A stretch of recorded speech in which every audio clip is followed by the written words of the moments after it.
The Women's Day commemoration had to be moved from the Cape Metro in Khayelitsha to the Union Buildings in Pretoria, where the iconic 1956 march took place. Residents of the Cape Metro have over the past few days been faced with mayhem, looting, destruction as a result of the impasse between taxi owners and the municipality. One resident lost their life at the hands of the protesters blocking people from commuting to work. A number of residents' vehicles were torched and others stoned. The president has bemoaned the lack of respect and breach of the rule of law in this protest by those aligned to the taxi industry. We are disturbed by the troubling events in the city of Cape Town. This year we were supposed to hold Women's Day celebration in Khayelitsha in Cape Town. However, we had to move this event, which has pleased the Premier of Gauteng immensely, to the Union Buildings because of violence associated with the taxi strike in the city.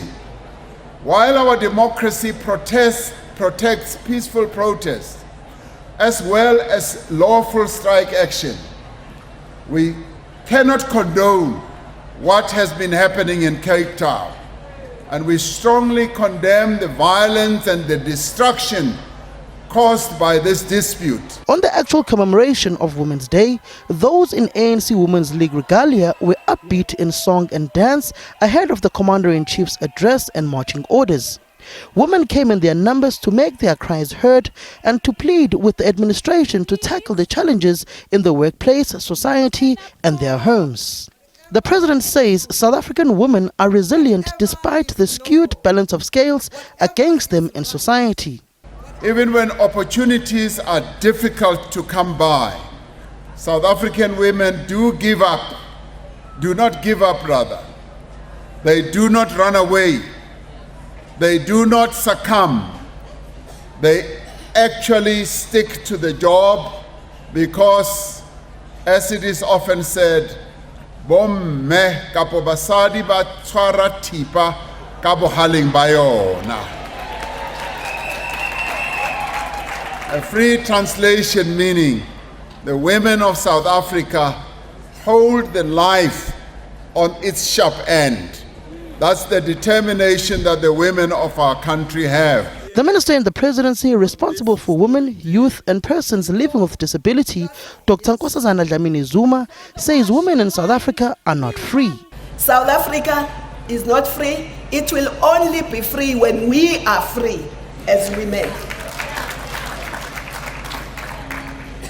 And I just want to touch on GBV and femicide and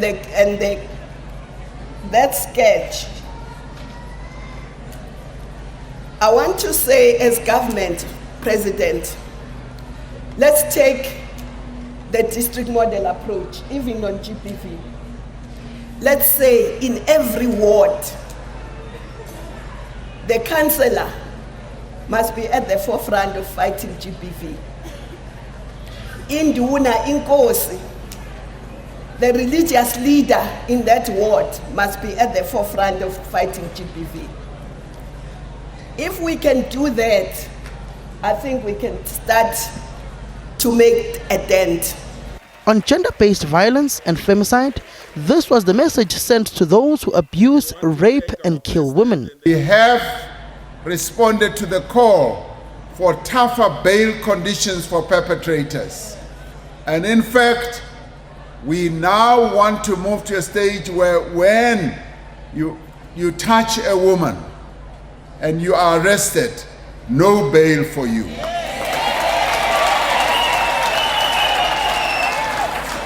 And when you kill a woman, life sentence for you.